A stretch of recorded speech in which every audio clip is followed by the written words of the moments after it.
This is the Independence Blue Cross Monday Night Kickoff Show, a weekly recap of your Philadelphia Eagles. Broadcasting live from Hard Rock Cafe in Philadelphia, tonight's show is brought to you by Penn Community Bank, Hard Rock Cafe, Philadelphia, Independence Blue Cross, The Capitol Grill, Rob's Automotive and Collision, and BCWSA.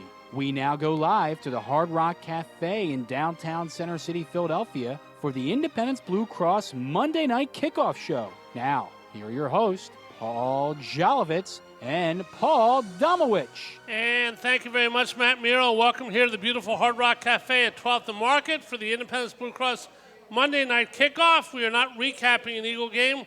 We are previewing an Eagle game, the Monday night game against the Washington Commanders.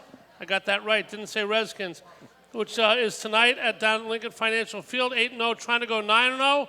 We're going to get to our guests and our co-hosts in a second. I just want to say a quick congratulations to my On the Ice, our hockey show on Wednesday, my former partner Bill Clement, now Morgani, my colleague at WIP, being inducted into the Hockey Hall of Fame tonight with media awards. Congratulations to both those guys. Here's two guys who could be inducted into a lot of Hall of Fames for their journalistic work. My co-host, Paul Domowitch, and our guest tonight, his former colleague at the Daily News, covered the Eagles for 20 years, hell of a nice guy and a terrific writer, Les Bowen. Guys, how are you? Doing great. How about you, Jolly? Doing Good, very Jolly. well. Unusual weekend to talk about. The Eagles going for 9-0 tonight. Some injuries to talk about, a little of this, a little of that. Damo, I want to start off with you, something I just found out before the show. Now that you two are both retired and both working harder than you ever have, which doesn't make any sense, but that's the world today when you get to pick and choose. Yeah. A former colleague of yours left his job to become a head coach in the NFL this weekend, and he's now 1-0. Jeff Saturday, what was that like? You know, I don't think you'd find more than a couple people that were in favor of it, that thought it was a good idea. And like you said, right now he's 1-0. Brings, was the one guy that probably could convince Irsay to put Matt Ryan back in charge of quarterback. Where it goes from here, we'll find out. All right, Les, thanks for being with us tonight. Good to be here. Yeah, I'm going to start you with a toughie. If I said to you, you have to walk outside at 12th and Market here and find two random people of age that look like they may like football, whatever. I don't know what somebody looks like that may like football, but you have to ask both of them a question. Which one has more chance of getting the right answer? Person number one, you ask how you split an atom to produce a physical reaction to create fusion and an atom bomb. And question two, you ask them to explain the NFL's overtime rules. Who do you think's got a better shot at that? Oh, that's a good question. I would go 0 for 2 myself, so I hope we find some smart people. 12th and Market is the kind of intersection where you can certainly find a variety of people, I think, but I don't know if anybody's going to answer those two. By the way, Dama, when I was coming in, right across the street's the Lowe's Hotel. Yeah. That's where the Commanders were obviously staying. The buses were leaving for the stadium right here. This is the center of everything today, huh? Yeah. All right, so 8-0, looking for 9-0 tonight. Both you guys, is it too early to start talking about what if, about being undefeated? Obviously, they got more than half the season to go. The halfway point's at halftime tonight. Obviously, a talk radio thing, people want to talk about it, but are we getting serious about this too early? Yeah, but, that's just my opinion. They got a lot of games that I think are going to test them. I think they're going to be hard-pressed to go undefeated. I think Tennessee, one of the Giants games, I can name a couple, the Packers. I just don't think it's going to happen. I think it's probably going to be the best for them. But let's they get to 12-0, then we could do some serious talking. That's a good 12-0 is a pretty good benchmark there. What it looks like to me, I think the questions mount every week in the locker room. The focus gets more and more on this undefeated thing, and they don't want that. They've tried to preach, as everybody does, the day-to-day, week-to-week focus. Right. And it can only detract. Making this into a big deal can only screw them up. And I just think they don't. You're probably right. It'd probably be good for them to lose one sooner or later, just to get that off their back and to stop talking about it. And you don't get anything for going undefeated, as we saw with the New England Patriots a little more than a decade ago. Yeah. You can say that, Les, but you sort of do get something. The 72 Dolphins are mentioned every breath, every year. Well, They won the Super Bowl. they won Joe. it. They won it all. If you do, We're talking about the season. right, here. but if you go 20-0, I'm not saying that I listen. To me, winning is the only thing. Winning the Super Bowl is the only thing. 100% agree with you, and I think that it may be good to lose a game to face that adversity. But I don't want to lose a game. I think it may be good to learn from when you do fall and get up in life, no matter what you do. But the 72 Dolphins, why not go 20-0? I mean, how much more pressure is going to put on you? I just think in pro sports in the time that I've been covering it, and I was 16 years old in 1972, but every championship team I've covered in any sport has gotten better as the season and the playoffs have gone on. It's about fixing your weaknesses and developing, things that you didn't have when you started out. And if you keep winning every week, I'm not sure you do that. I hope it would be nice if you could do it like that. Maybe if you have some injuries that you have to overcome, that will, put you in that kind of mode. But when you're winning all the time, it tends to build a sort of satisfaction rather than a quest for answers and other ways you can do things. Domo, does Jordan Davis meet that criteria of injuries that you have to overcome? Yeah, I mean, they're a weaker run defense without him, but they're not going to hurry him back for that, even though they've got teams like, Derrick Henry and the Titans coming up, and the Giants with Saquon Barkley. They're facing a guy tonight who's an unbelievable story, whether he gashes the Eagles or not. Brian Robinson Jr. from Alabama, went to school at Jalen Hurts, a couple other Eagles, who was carjacked. Obviously, he's won the starting job. A wonderful human interest story who could do some damage on the football field tonight. Yeah, he could. I don't see that offense causing them a lot of problems. I think the biggest problem for the Eagles tonight is going to be, Washington's defensive line is very good. Chase Young's not playing. Not playing for sure. Okay. But that's Darren Payne, that's what they've got. Jonathan to stop. Allen, Yeah. Montez Sweat. We getting back to what we were talking about with the unbeaten dilemma. It causes a dilemma at the end of the season, in that resting guys. In this day and age, especially. We've seen how they rest them in the spring, rest them in training camp. They don't want to get anybody hurt. Teams want those last 2 weeks to rest guys. If you're unbeaten, suddenly you've got a problem. What do we do here? Yeah. Rest versus rust. Yeah. So. Because that's when you don't want to lose. You don't want to be the guy that lose. I don't think you want to lose right as you're entering the playoffs. Andy Reid of 2004, they were 13-1, lost their last two, got wiped out by the Bengals. Of course, they weren't undefeated going in. Les, here's one for you about tonight's game. Obviously, Carson Wentz on injured reserve. He's coming back next week, has to miss 4 weeks. By the way, Eagles placed Avonte Maddox in the reserve too. We may get to that later. But if I said to you before this injured reserve thing happened, you could either face Taylor Heineke, who's played pretty well the last 3 weeks. The Commanders have kind of been ridden his back a little bit. Or Carson Wentz. Who would you rather face if you were the Eagles right now?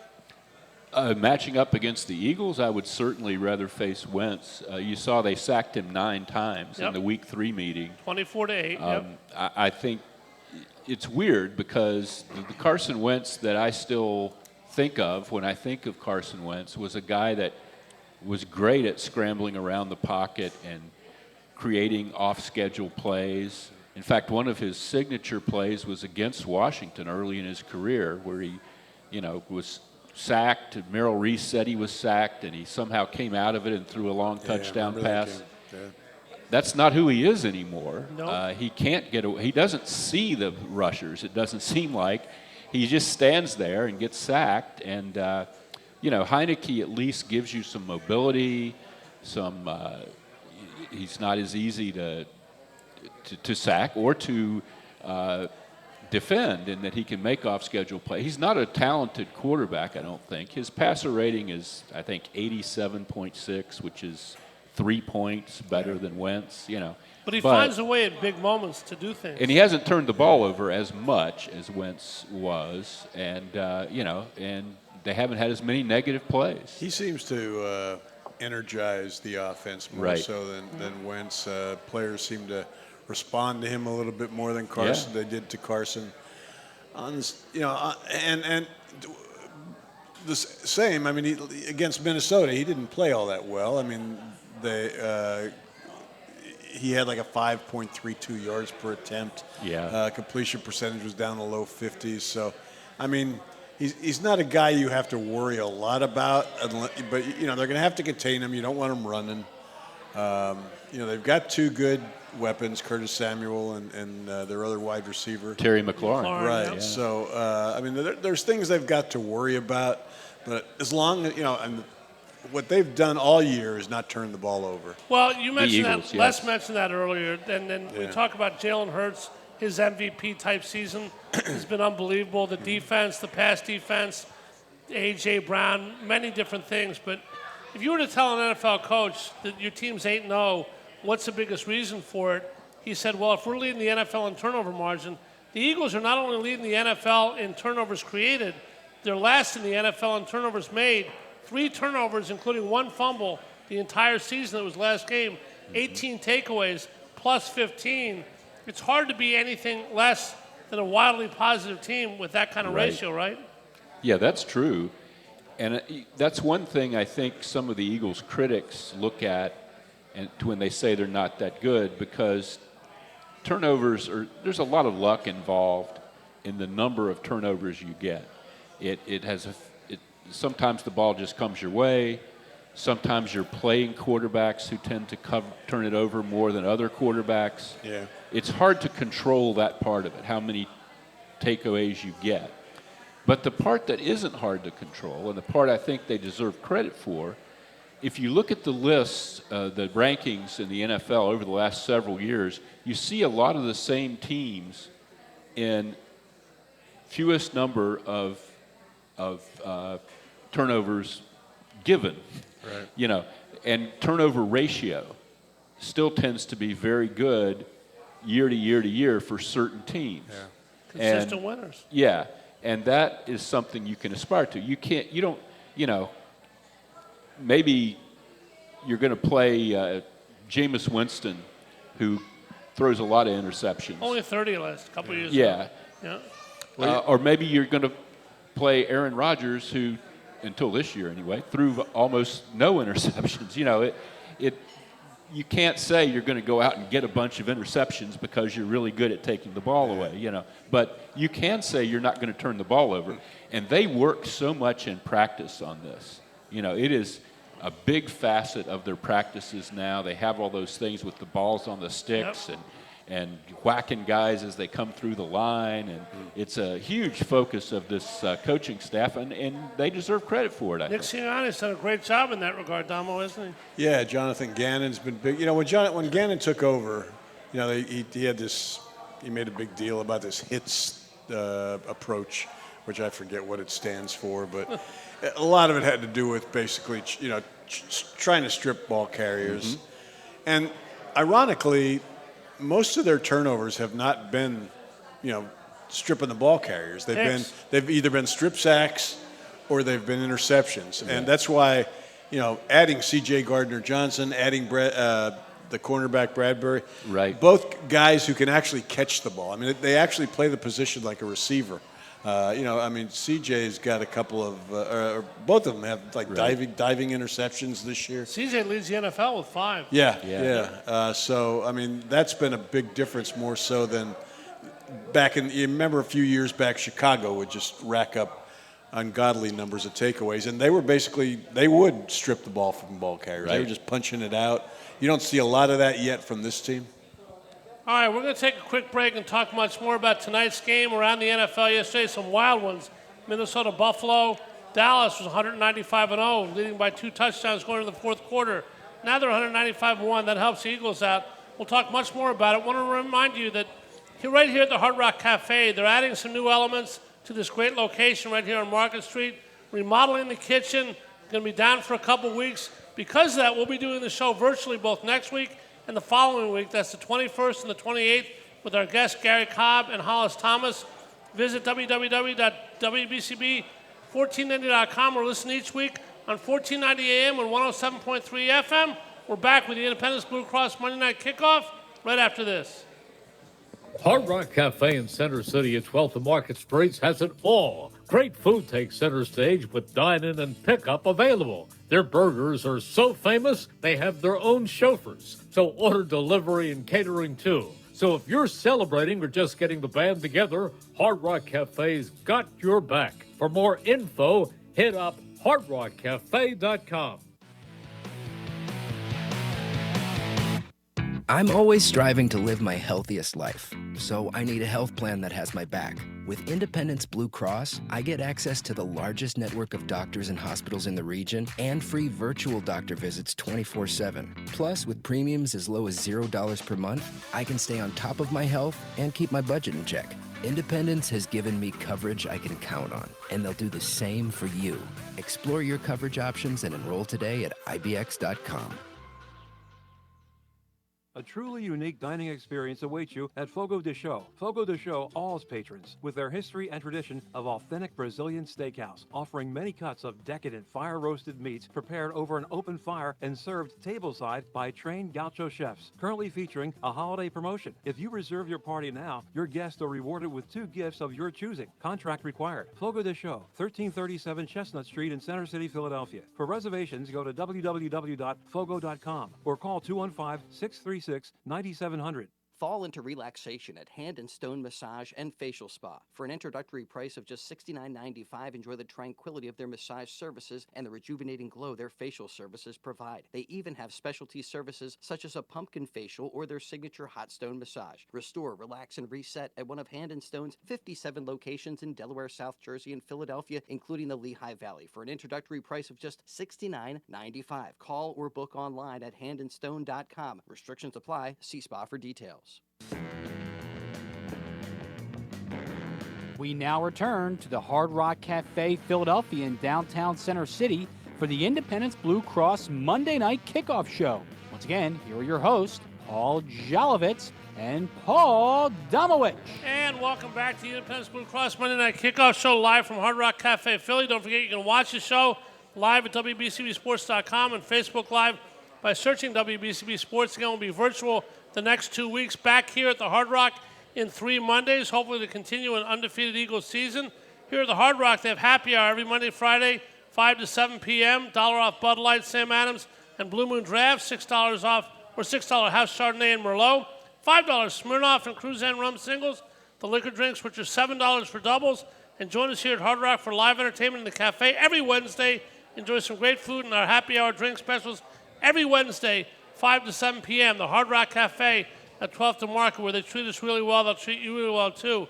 Paul Domowitch, my co-host, Les Bowen here. Eagles were previewing the Monday night game tonight. Wild day yesterday, guys, in the NFL. Ooh, boy. I tend to be someone, I think I'm not polar. Not everything I've seen is the best or worst thing I've ever seen. But I think yesterday's Buffalo-Minnesota game was the best last 2 minutes of a football game that I've ever seen in my life. It was the craziest, that's for sure. Yeah. Unbelievable how many game-defining plays and how many ridiculous, that catch by Justin Jefferson that defied every law of physics that I know about. Well, the biggest thing there, it was 4th and 18. Yep, circumstance. The defensive back has both hands on the ball. Well, that's nice. Good for you getting both hands on Knock the ball. it down. You're 20 yards downfield. If you catch the ball, your team gets the ball in 20 yards less good field position than if you just knock it down. All you had to do was get one hand on the ball and send it into the bench. And you win the game, game's by the way. over, yes. To the corner's defense, he admitted in near tears after the game that, I should have done that. Right. But then But it's a little late then. But that wasn't even the most. Yeah, that is the most. That's Herm Edwards' Miracle in the Meadowlands stuff there. That's the first defensive touchdown in the last minute of a game to tie or win a game since Herm Edwards in 1978. And people wonder why the NFL is so damn popular. I mean, it's just, But there's games like this almost every week. I'm looking on Twitter, and people are like, boy, Sean McDermott is going to get a lot of questions about not taking the safety there. What the hell? If you take the safety, you're up by 2 points. And 30 seconds left. You're kicking from your own 20. Yeah. they have to run like 2 plays to kick a field goal and win the game. And no, Sean's learned what happens you with don't. the You 17 just seconds. depend on your center and your quarterback to be able to execute a snap. First of all, I'll just ask somebody, Les, when's the last time you saw that? And the answer is never. Right. I mean, it just doesn't happen. It happened. But you just have to hope yesterday's not the one time, but it was. And there's like a whole cascade of stuff. Not only did they fumble the snap, but there's a guy, number 4, running up to Josh Allen, pushing him beyond the ball. Oh, riddle me this, guys. Talk about that one. This ridiculous rule that allows you to push, aiding and abetting the runner used to be illegal. Now it's not. Either one of you guys, Damo, tell me why the team's Buffalo had a fullback in to push Josh Allen. Why don't you put a backup offensive lineman or defensive lineman that has strength, size, and explosiveness? They're not going to get the ball anyway. They know they're only there to push.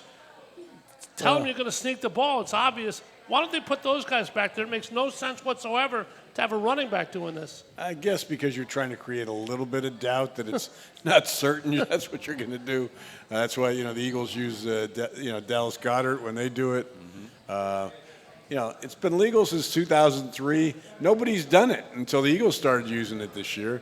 There's been brief occasions, but now it's becoming popular enough that I think it's going to get talked about at the league meetings in March about possibly making it illegal again. Yeah, I think so, because one consequence of this whole rugby scrum thing is running backs, they don't blow the whistle on running backs. And you're going to get guys getting stripped just because they're being pushed and there's defenders. It used to be you could get a pretty quick whistle when a running back was stopped. That never happens anymore. The guy's never down anymore when you see the replay. And they're, I kind of have a problem with this, but the officials would prefer to call a fumble a turnover now, because then it goes to replay. Right. Everything's based on replay. Yeah, but the problem is replay has to be conclusive. So if you rule it a fumble and it wasn't a fumble, but it's not conclusive enough in the video to overturn it, it's a bad call. Well, replay comes up again yesterday in that Buffalo-Minnesota game on Buffalo's last drive to tie the game before overtime. Gabe Davis catches a 20-yarder on the sidelines, which anybody watching saw was not a catch.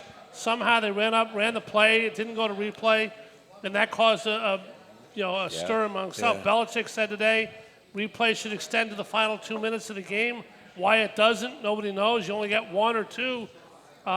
Should replay be 60 minutes for coaches, guys? Well, I thought it extended to the final 2 minutes. That's why The issue gotta be a is booth replay. the booth has to initiate it. Yeah, I know, What but Belichick is saying is the coach should be able to say, "Hey, no." But I don't think anybody realized that until they showed the replay after the next play was run. I don't think anybody realized it wasn't a catch. Yeah. I don't think live you could tell that. But if you watch a college game now where the booth is a little bit more in charge of stopping play, they'll stop that and at least give themselves a chance to look at it, as opposed to the NFL, which is waiting for those challenges or waiting for something on the field.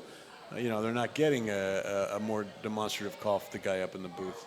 Then we had the Packers-Dallas game. Mike McCarthy's return to Lambeau Field, kind of ignored by Matt LaFleur, the Packers coach. Packers lost 5 in a row.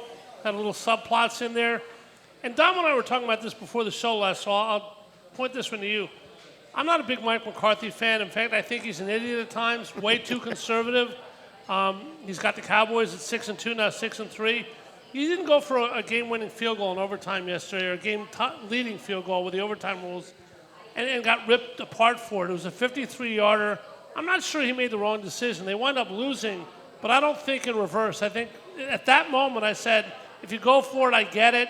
Where do you stand on McCarthy's decision yesterday? I don't know. 53, who's his kicker now? He's missed 2 field goals at 59 yards this year, and that's it. Yeah, I don't know. I think you could go either way on that. I think they lost the game because they blew a 14-point lead, basically. And I guess the problem was with the routes being run, but Dak Prescott threw 2 really bad interceptions. Whether they were actually his fault or not, they were bad interceptions in the effect. And I would be more on that than I would be on kicking the field goal. Yeah, you're one of those guys, Jolly, that likes to second guess the coaches. But I do it in advance. I don't do it after. No, I know, but I mean, I prefer in that case, like where Les just said. I mean, you know, you should. I mean, you could question the call, but still, there's no way they should have been able to move the ball down the field. I'm actually not second guessing the coach. I'm saying McCarthy. I understand why he did what he did. Yeah. But Les will tell you on Twitter, we go back and forth all the time during games. I say stuff right away. And listen, the reason we have talk shows in this world, sports is all about opinion. It's not about facts. Sometimes we're right, sometimes we're wrong, and we continue to debate whether this or that should have been done here. And that's what makes the NFL, like you said, Don, with 7,000-pound gorilla that it is. Tonight, down at the ballpark, obviously 8-0, trying to be 9-0. Somebody said this to me this week, and I thought it was ridiculous, but the more I thought about it, the more it made sense. That the Eagles have no sizzle to them, and that they're an 8-0, quote-unquote, boring football team without controversy, without issues. That's testament to what Nick Sirianni has done, to what Jalen Hurts has done, to how the team's played. But I think in a city like this, there may be some validity to that you need a little spice, and the Eagles don't have any. Obviously, you don't want to create any, but what do you think about that comment, Lester Paul? I don't get that. It's an exciting team to watch. It's I agree. not like they play every game 3-0 or but something. the no controversy part, that we almost need controversy, a live wire here. I think that's ridiculous. I don't think good teams often have a lot of controversy. Yeah. This isn't, the Billy Martin Yankees or something 40 years ago. I would not look for that. I don't think that would be in any way helpful to anything. And, I think you're seeing some of the greatest performances since I've been covering the Eagles. I think A.J. Brown, this offensive line, this defensive backfield. I mean, the Eagles are allowing the second fewest pass yards per game, and which is saying something because they're always ahead. Right. I mean, they haven't been behind in the second half yet this year. Right. All kinds of numbers with that, but you would think they'd allow 1 million passing yards. Yeah.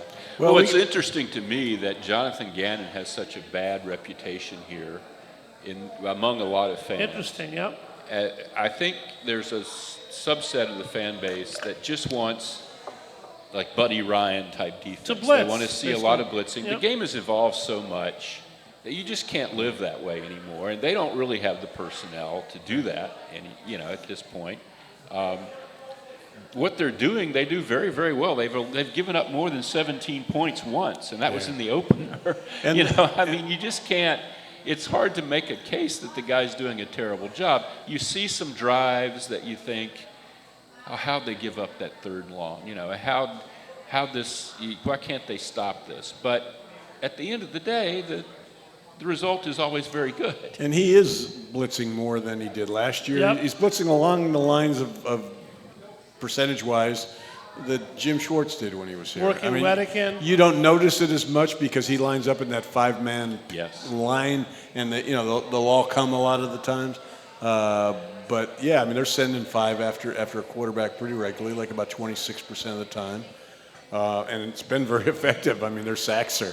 I mean, they went from last year, where I believe their sack total last year was the lowest since 1980-some. 9 against the Commanders alone. Yeah. In game 1. Well, see, that's the thing, though, that I think if you can pick nits with this defensive line, is it's way up and way down. They'll get 9 sacks against Washington, but they didn't sack that Cowboys quarterback. Well, he was getting the ball out pretty quick. He was. Yeah. You'd like to see a little more consistency there, and it's not a huge flaw, but I think, when they picked up Robert Quinn, you could see that they had some concerns about doing it consistently over the long term. Damo was very excited before the show because it came out over the weekend that Robert Quinn has a chance to become the first player to play 18 games in the season in 50 or 55 years, and it was hard to contain his excitement. Someone like Ross Lonsberry playing 82 games for the Flyers a bunch of years ago. There is a player on this Eagle team, 8-0, that's kind of gone under the radar, that's playing great football. We know about Jalen Hurts. We know about A.J. Brown. We know about C.J. Gardner. We know about James Bradbury, Darius Slay, and the like. This guy's a little bit under the radar. We'll talk about him when we come back. I want to remind you here at the Hard Rock Cafe, Friday Night live music every Friday, 6 to 9 p.m. No cover, the best local artists on the main stage every week. Make your reservations. And, by the way, we are giving away 2 tickets to the Green Bay Packers and Philadelphia Eagles game, Thanksgiving Sunday, November 27th, Sunday night. No purchase is necessary.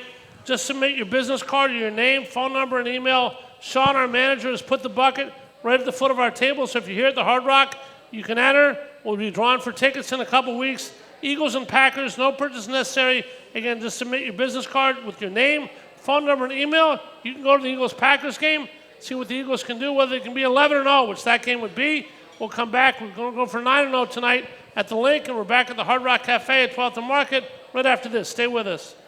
Hard Rock Cafe in Center City has it all. Great food, free live entertainment on Friday nights, and they're the epicenter for special occasions. Let them rock and roll to you with catering for your next gathering, or book a private event space for your band's next meeting. Whether it's lunch, dinner, or late night, let them turn it up at Hard Rock Cafe at 12th and Market Street. For more info, visit hardrockcafe.com. At Independence Blue Cross, we believe in giving you the tools you need to pursue your healthiest life. From premiums as low as $0 per month to health discounts and cash rewards, it pays to have coverage with Independence. With the strongest network of doctors and hospitals in the region and free 24/7 virtual doctor visits, you can feel confident that quality care is always within reach. Explore your coverage options and enroll today at ibx.com. A truly unique dining experience awaits you at Fogo de Chão. Fogo de Chão awes patrons with their history and tradition of authentic Brazilian steakhouse, offering many cuts of decadent fire-roasted meats prepared over an open fire and served tableside by trained gaucho chefs. Currently featuring a holiday promotion. If you reserve your party now, your guests are rewarded with 2 gifts of your choosing. Contract required. Fogo de Chão, 1337 Chestnut Street in Center City, Philadelphia. For reservations, go to www.fogo.com or call 215-636-9700. Don't hang out alone in the man cave this football season. Hang out at Cheerleaders with sexy entertainers, $4 Miller Lights, Jameson specials, and awesome game day prizes during all Sunday and Monday football games. Stop in before, during, or after the game to see your favorite entertainers and your chance to win an awesome game day prize. The most epic game day experience is at Cheerleaders Gentlemen's Club, where champions play. Open daily from noon until 2 a.m.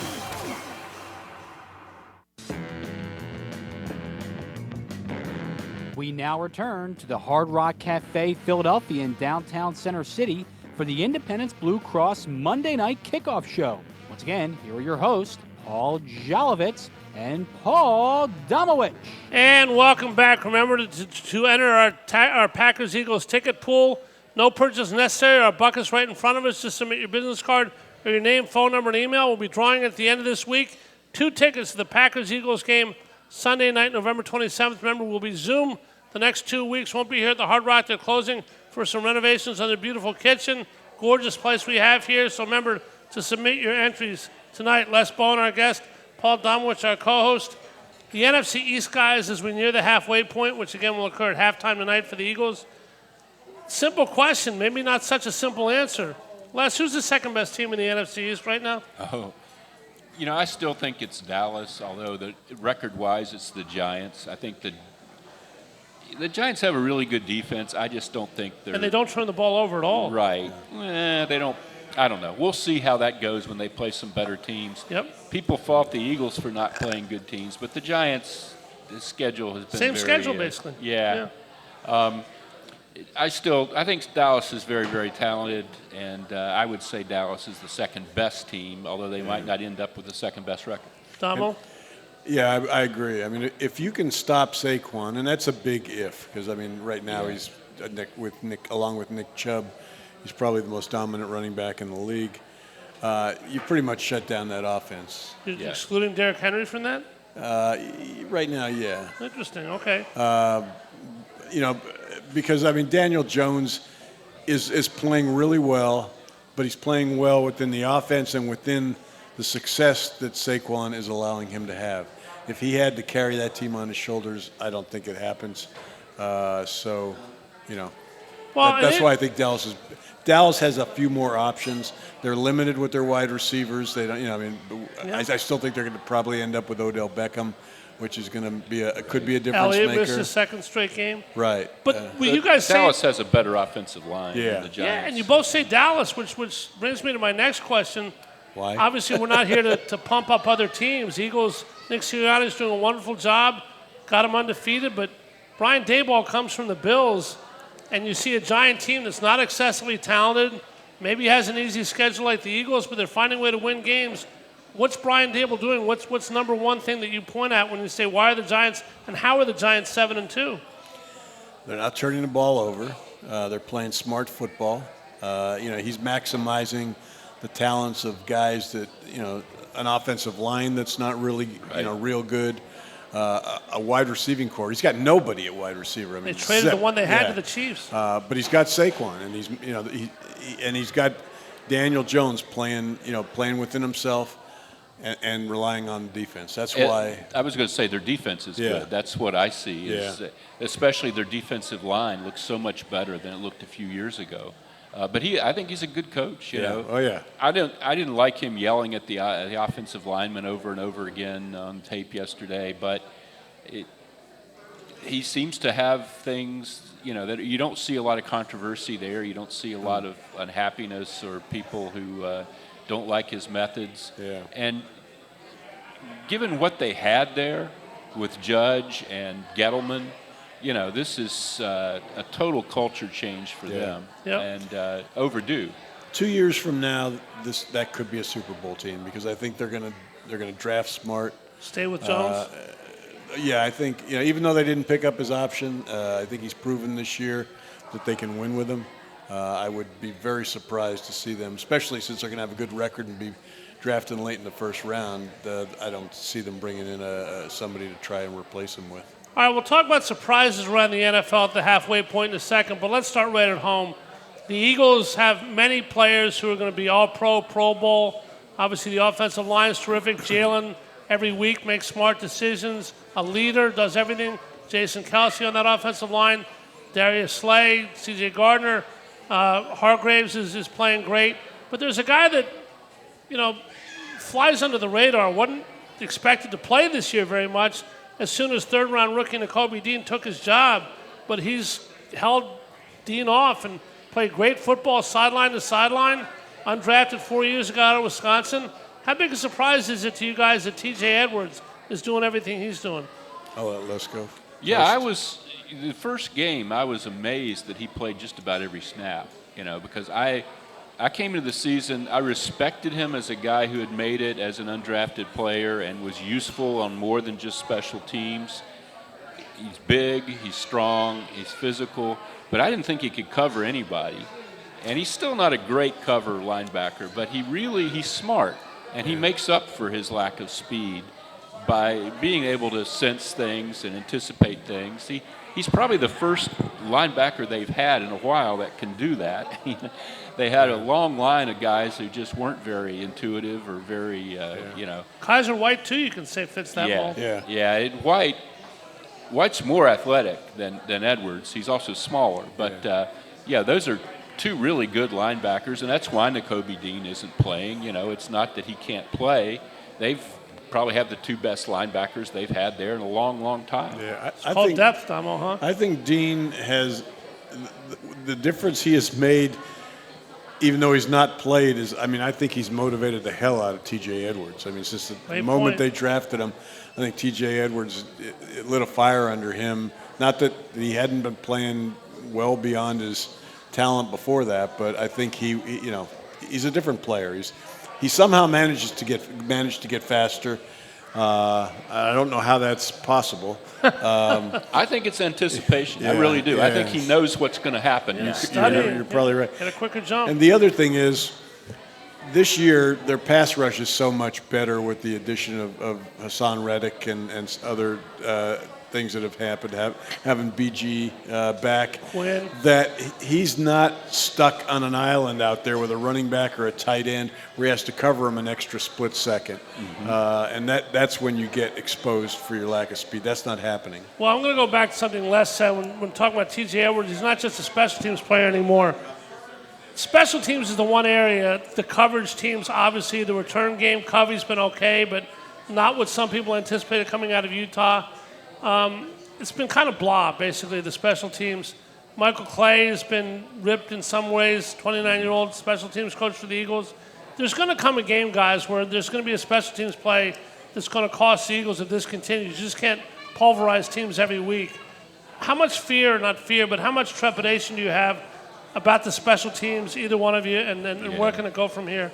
Well, I can deal with blah in terms of not getting big returns if you're handling, if you're not giving the ball away. Right. I think they're a good enough team that they don't need, 40-yard returns every game. The thing that you do have to watch, though, there have been only a couple games this season where they haven't had a special teams disaster that in a different type of game could have turned the whole thing around. Fake punts. They've had 2 fake punts executed against them. They've had a field goal blocked that should have been a touchdown. If the holder didn't run down a Vikings cornerback in the open field, that could have turned that game around. Yep. They had a 60-some yard kickoff return against them.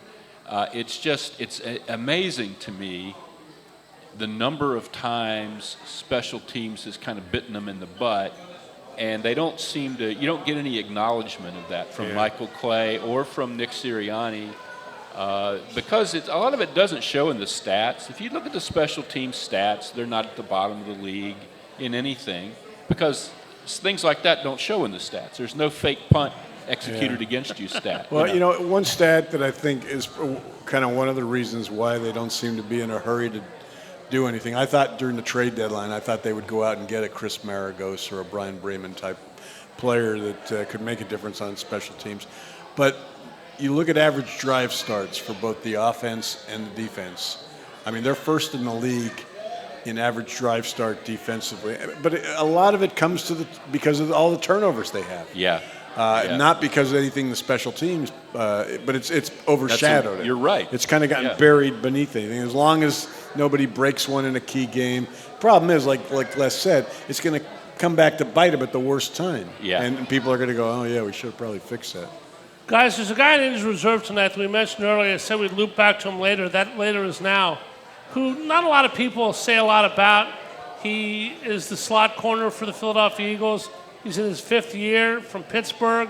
He's not a high sizzle guy. Doesn't get a million interceptions, but he can tackle. He's a pretty good cover guy.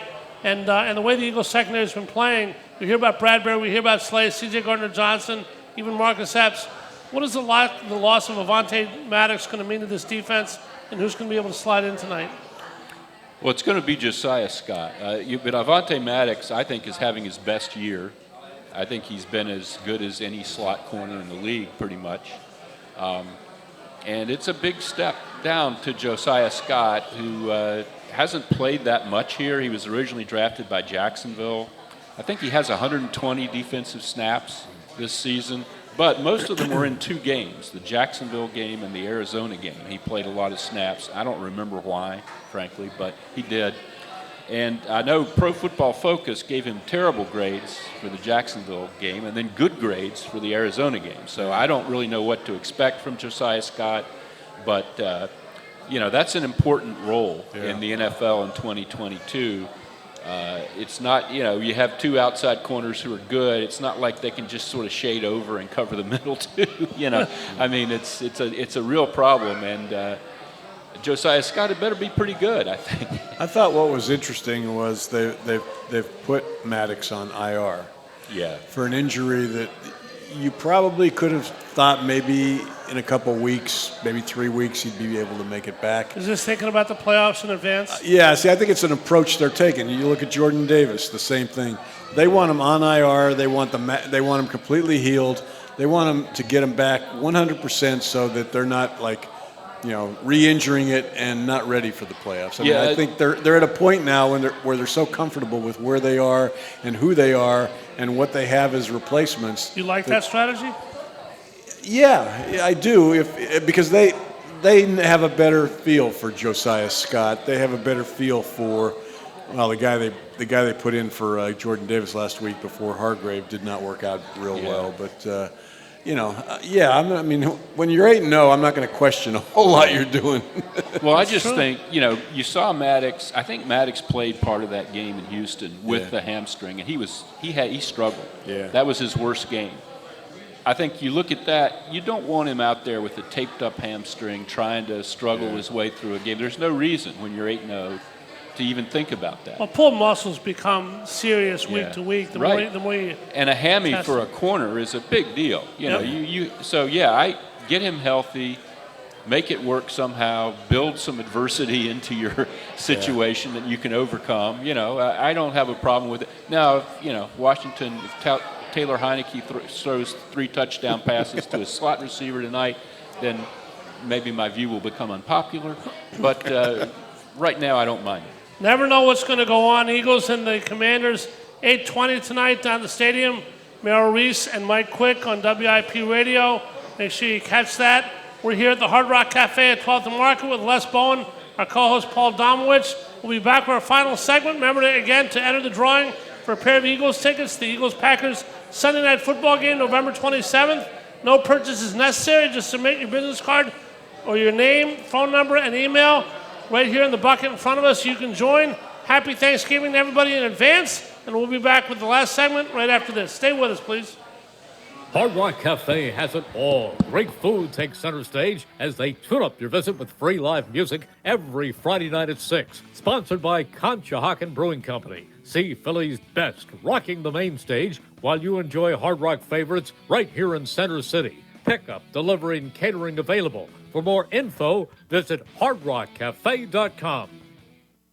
I'm always striving to live my healthiest life, so I need a health plan that has my back. With Independence Blue Cross, I get access to the largest network of doctors and hospitals in the region and free virtual doctor visits 24/7. Plus, with premiums as low as $0 per month, I can stay on top of my health and keep my budget in check. Independence has given me coverage I can count on, and they'll do the same for you. Explore your coverage options and enroll today at ibx.com. A truly unique dining experience awaits you at Fogo de Chão. Fogo de Chão awes patrons with their history and tradition of authentic Brazilian steakhouse, offering many cuts of decadent fire-roasted meats prepared over an open fire and served tableside by trained gaucho chefs. Currently featuring a holiday promotion. If you reserve your party now, your guests are rewarded with 2 gifts of your choosing. Contract required. Fogo de Chão, 1337 Chestnut Street in Center City, Philadelphia. For reservations, go to www.fogo.com or call 215-636-9700. Fall into relaxation at Hand and Stone Massage and Facial Spa. For an introductory price of just $69.95, enjoy the tranquility of their massage services and the rejuvenating glow their facial services provide. They even have specialty services such as a pumpkin facial or their signature hot stone massage. Restore, relax, and reset at one of Hand and Stone's 57 locations in Delaware, South Jersey, and Philadelphia, including the Lehigh Valley. For an introductory price of just $69.95. Call or book online at handandstone.com. Restrictions apply. See spa for details. We now return to the Hard Rock Cafe, Philadelphia in downtown Center City for the Independence Blue Cross Monday Night Kickoff Show. Once again, here are your hosts, Paul Jolovitz and Paul Domowitch. Great atmosphere here at the Hard Rock and around town. The fans of Philadelphia spoiled by the World Series and plenty of other things. Hope we'll continue to be spoiled with an 8-0 football team. Should be a lot of fun tonight. Want to remind you that we're here at the Hard Rock normally. Won't be here the next 2 weeks due to renovations. So you can listen to us on 107.3 FM or 1490 AM. We'll have Gary Cobb and Hollis Thomas the next 2 weeks. Join our ticket giveaway, Packers and Eagles, right in front of us. Les Bowen, our guest, Paul Domowitch, our co-host. Guys, I don't normally do this, but you guys are both sharp enough that you'll figure this out. Pretty simple. Les, you first. A question that's not a question, but again, you will figure it out instantly. And the question is, Daniel Snyder. Oh, yeah. Well, he's going to end up selling the team, and I think that's And the reason he's going to end up selling the team isn't because of all the horrible stuff he's done, but because he's costing the other owners money. That's what it always comes down to, right? They can't get a stadium built as long as he's the owner of the team. And some of the stuff he's done, the financial shenanigans he's pulled, have affected the money going back to the other owners, and they're done with that, you know. And I think there are plenty of people that want to get involved. I mean, that should be a real hallmark franchise. I've heard $7 billion as a potential selling price. Denver went for 4.6. Yeah. Prices are, I mean. Well, if Twitter's worth $44 billion, then surely the Washington Commanders are worth $7 billion. And the two richest people in the world, Musk and Bezos. Yeah. Musk bought Twitter. A lot of people think, Domo, that Bezos wants to. He already owns the Washington Post. I want to buy the Commanders too. Yeah. I mean, it's funny. Jerry Richardson, they pushed him out the minute there was an impropriety. Right. And compared to what supposedly has gone on in Washington, Jerry Richardson's a choir boy. He was just kind of an ignorant Southern guy who didn't understand things. He played. But I mean, the reason they haven't pulled the plug long ago on Snyder was because he's making them money, not so much because he knows dirt on these guys. I mean, he's not. You know, he's involved in so much dirt himself. The last thing he's gonna. He has the guts to do is go and point fingers at Jerry Jones and other. I'm not sure he wouldn't do that. He said he's threatened the other owners. If you come after me, I'm going to let stuff go on you. The same thing with the Gruden trial. The NFL doesn't want it to go to discovery. Right. The NFL wants to protect its reputation at all costs. Money is number one, but protecting reputation goes along with that. But I mean, really, Jerry Jones. What more can somebody have What on can you possibly say about Jerry Jones that's going to get him in trouble? There's video of him with women in bathrooms. I mean, what's... But what about the Paul Allen estate or the Waltons in Denver who just came in or Tepper in Carolina? Does he have dirt on them? Who knows? I think they've reached a point with him, and he's agreed that I'm going. I'm going. I'm going to be really, really rich, and I'm leaving, and I'm not happy, but I'm not going to. You get to a point where there's just nothing you can do that's going to fix this. Yeah. And I think he's reached that point. Yeah. There's zero that he could do that would make the people of Washington accept him and buy tickets for his team. And until he leaves, right, that franchise is never going to win anything. No. And that game, September 27th, at least half the people in the stands were wearing green. Yep. And it was a big topic of conversation down there. The Washington Post wrote about it. The fans there were like, this is what it's like now, every week, and you can't live that way. I grew up there. It was a very proud franchise. Right, RFK Stadium, I've been an Eagle fan for many years now, but it was a great, great crowd. Yes, of course, yes. Crumbling before and that was the team of the entire South. When I was a kid in North Carolina. Yeah, because there's no Falcons. The Falcons didn't move in until the mid-'60s. And the Panthers weren't even there. And even when they moved in, the Falcons weren't any good, and nobody really. It was always Washington. Sonny Jurgensen was from North Carolina. That was the team. Every Sunday you watched Washington. Charlie Taylor and Chris Hamburger from North Carolina State, and that was the team. But you mentioned Jerry Richardson, Dama. He was a much older guy who had a heart transplant. Yeah. I think he just wasn't up for like a big fight. And I also think, in a weird way, having played in the league in the 50s, he respected the Shield. He didn't want to bring dishonor. I mean, I'm not sure Snyder cares, but I think Jerry Richardson cared what the other owners Dan thought. Snyder has spit on the Shield so many times that. But I think Richardson really cared what these other guys thought, and when they wanted him out, he was like, "Okay, if that's what you guys whatever you want, yeah." I'm going to get a fortune for this team, and I'm leaving. All right, we got a couple minutes left, guys. Again, at the midway point, we said that about 38 times tonight. Matt Ryan went back to quarterback the Colts yesterday, which is Saturday. Other things happening around the NFL. Les, Paul, either one can go first. The most surprising thing I've seen the first half of the 2022 season in the NFL is blank. Les? Oh, goodness. Be a team, a player, a rule, anything. Geno Smith. I didn't think the Seahawks were going to be any good. Geno Smith's bounced around for years and years. he's an effective quarterback, and they're a good team. And, if you ask, sorry to interrupt you, but if you ask people who's in first place in the NFC West, they're still going to say the Rams or Niners 9 out of 10 times. It's Right. neither one of those teams. Yeah, I mean, the Eagles being 8-0 is probably the most. But to get into something that we haven't talked to death, Geno Smith to me is a huge surprise. Yeah. Great one. You, Domo? I would have probably taken that, but since I'm going to go in a different direction, the Rams. You see a lot over the course of history, Super Bowl champions that kind of have a down year the next year, but I didn't expect this from Sean McVay and Les Snead. I thought they would keep this team, and it seems to be, everybody's pointed to they lost the left tackle who's now a broadcaster for Amazon, but Matthew Stafford has just sucked the entire season. Right. Defense. So many things. Losing Odell Beckham. So. All right, on the other side, is there a team that's putting out a beware of dog sign? Someone that looks tame right now. Do you think it's going to make a major run in the second half and become that Phillies type team that's a team to worry about in the playoffs? Is it Tampa Bay guys, or that's who I would take? Yeah. While he's thinking on it, we talked about this earlier. Watching Brady yesterday, I just get a sense they're not dead yet, that you don't want to turn your back on them, like kind of the scene from the movie where, you think somebody's dead in the bathtub, you turn around, and next thing he's... Wait till dark.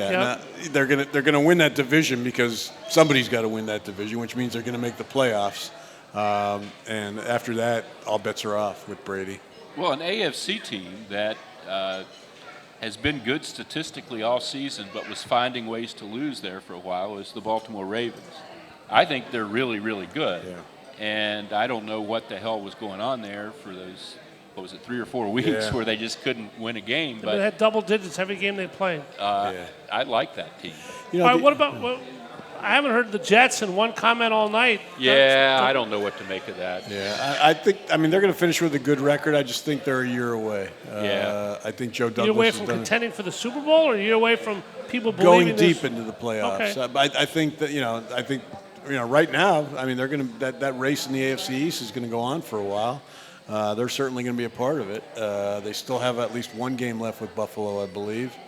They've got at least one with Miami. That's going to be there are a lot of great division races to watch, and that's going to be one of them. I guess final question. We only got a minute, but I was dead wrong about him thus far.